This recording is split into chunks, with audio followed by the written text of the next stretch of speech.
నీకు ప్రేమ అనేది జీవితంలో ఒక భాగం మాత్రమే. కానీ పూరికే శివ ప్రేమే జీవితం. ఒకరి ప్రేమ కోసం ఇద్దరి ప్రేమని త్యాగం చేయమంటున్నావా? తను అలాగే అంటుంది.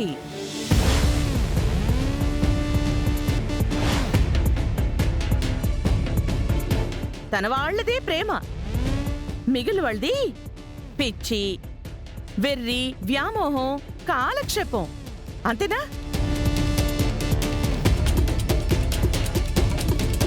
నేనసలు ఆ ఉద్దేశంతో మాట్లాడలేదు. మరి ఏ ఉద్దేశంతో మాట్లాడుతున్నావు? నీ స్వార్థం కోసం వాళ్ళు పెళ్లి చేస్తూ పూరి కోసమే అని ఎంత అందంగా అబద్ధం చెప్తున్నావు భూమి.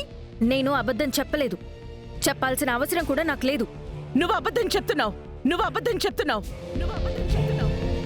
నువ్వు పెళ్లి చేస్తోంది ఆ పూరి కోసం కాదు, నీ కోసం.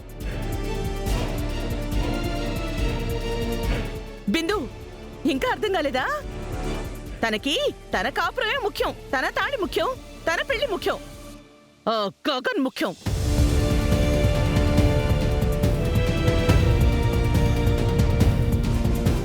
నాకు మాత్రం నా మేనకోడలే ముఖ్యం, తన సంతోషం ముఖ్యం. నువ్వు పూరి శివల పెళ్లికి అండగా నిలిస్తే నేను బిందు శివల పెళ్లికి అండగా ఉంటాను.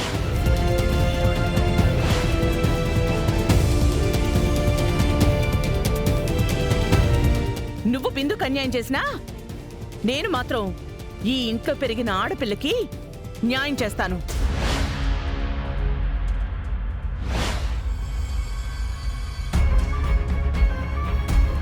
నువ్వనుకున్న అదే ముహూర్తానికి బిందు శివల పెళ్లి చేస్తాను.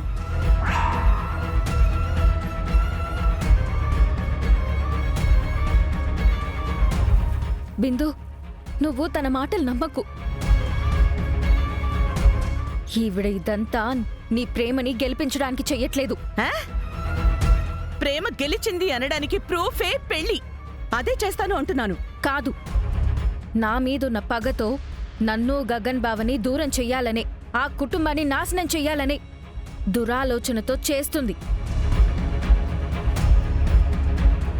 నీ ప్రేమని అడ్డం పెట్టుకుని తన ప్రతీకారాన్ని తీర్చుకుంటుంది.